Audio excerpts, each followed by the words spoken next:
Belajar lafal bahasa Belanda, bagian ke-10. Dasar-dasar pengucapan bahasa Belanda baku. Algemeen Beschaafd Nederlands, ABN, oleh Rama FM. Tujuan materi ini untuk berbagi informasi tentang lafal bahasa Belanda kepada para penutur bahasa Indonesia yang membutuhkan dan berminat, terutama bagi mereka yang sudah mempunyai latar belakang ilmu bahasa atau fonetik. Untuk siapa materi ini? Untuk para pemula yang tidak tahu apapun tentang pengucapan bahasa Belanda, tetapi sudah pernah mempelajari linguistik umum atau fonetik sebelumnya. Mulai teori-teori tentang tekanan suara, intonasi, dan nada, intermediate level. Tekanan suara dan intonasi. Teori 1. We denken aan Amerika en niet aan Europa. Zijn vader was ziek en zijn moeder had het druk. Hun vreugde was echt en hun verdriet was echt. Zijn moeder wilde hem schoenmaker laten worden of kleermaker. Pada kalimat-kalimat ini beberapa kata memperoleh tekanan suara. Barang siapa membaca kalimat-kalimat itu, segera juga mengerti apa sebabnya kata-kata itu mendapat tekanan suara atau klemtoon.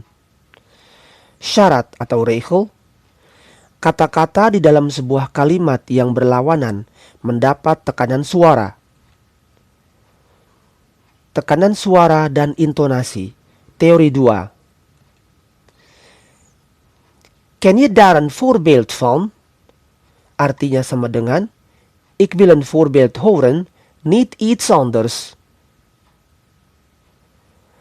Ken jij daar een voorbeeld van?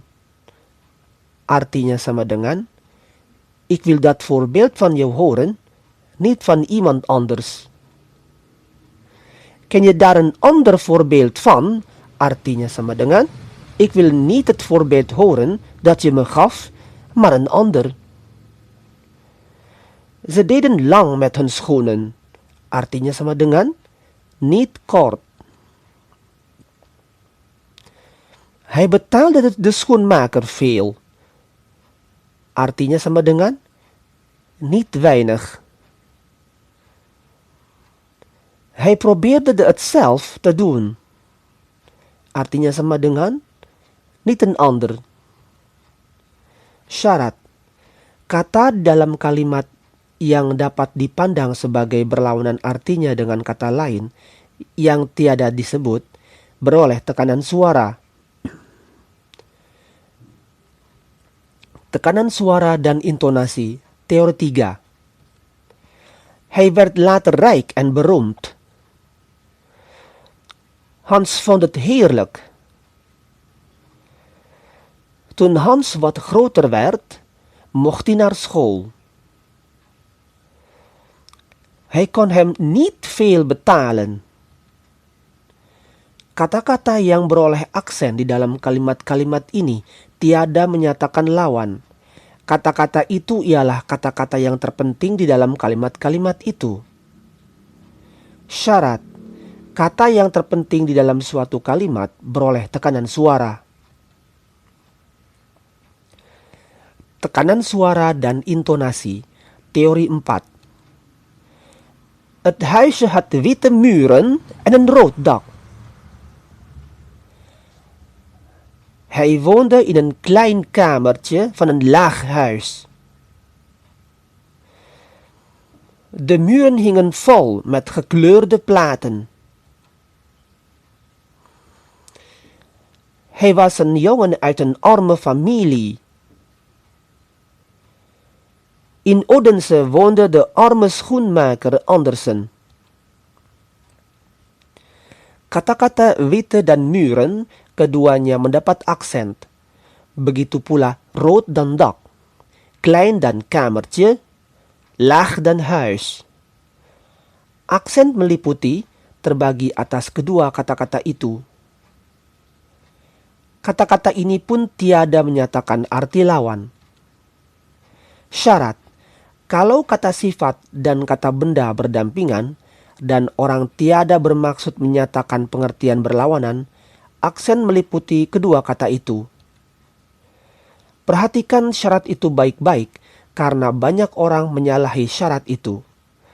Perhatikanlah bahwa di akhir setengah kalimat suara naik, di akhir kalimat yang lain ia turun. Hal itu tak mengapa-ngapa dengan keras suara atau tekanan suara, hanya dengan tinggi rendah suara. Syarat: di akhir kalimat berita suara turun. Dengan demikian dinyatakan bahwa kalimat itu telah selesai, tak ada tambahannya lagi. Syarat: di akhir kalimat bertanya suara naik. Dengan demikian seolah-olah hendak dinyatakan bahwa kalimat itu belum habis, masih ada yang harus ditambahkan, yakni jawabnya. Sebab itulah pula, maka di akhir bahagian pertama dari sebuah kalimat majemuk, suara naik juga. Toen Hans groter werd, mocht hij naar school. Syarat: di akhir anak kalimat, suara naik. Contoh-contoh stres dalam ujaran. Ik weet beter dan jij wat je worden moet. Wij, anderszins, zijn eenvoudige mensen en geen toneelschrijvers. Wat je worden moet, dat weet ik niet. Wat is een toneelschrijver? Wat moet ik met hem doen? Ik heb meer foto's dan jij. Ik heb foto's, jij niet. Hij heeft mooie foto's, ik niet. Hij heeft de foto's die ik niet heb. Kleren maken is een goed werk voor je. Het is een goed werk voor jou, maar niet voor mij. Contoh-contoh stres plus intonasi dalam ujaran. Zo kwam het dat Hans op zijn 14e jaar Odense verliet en naar Kopenhagen ging, gezeten in een postwagen waarvoor 2 sterke paarden gespannen waren. Hun tuig was van glimmend leer en telkens wierpen ze de kop omhoog, alsof ze trots waren op hun glimmend tuig. Hans, die nog nooit in zo'n wagen gezeten had, voelde zich niet op zo'n gemak. Kort daarna schreef Andersen een paar romans die hem algemeen bekend maakten. Maar wereldberoemd werd hij pas door zijn sprookjes, verhalen vol gevoel, geest en fantasie.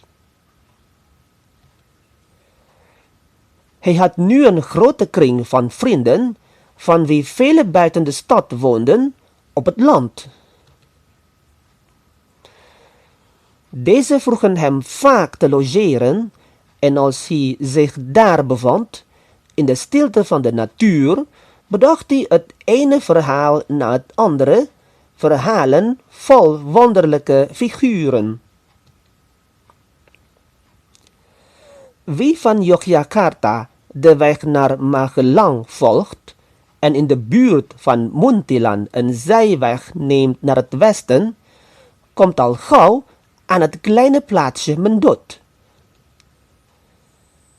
In een van de wanden is de ingang van de Chandi, en wie daar binnen gaat, ziet in het halfdonker 3 wonderlijke mooie stenen beelden.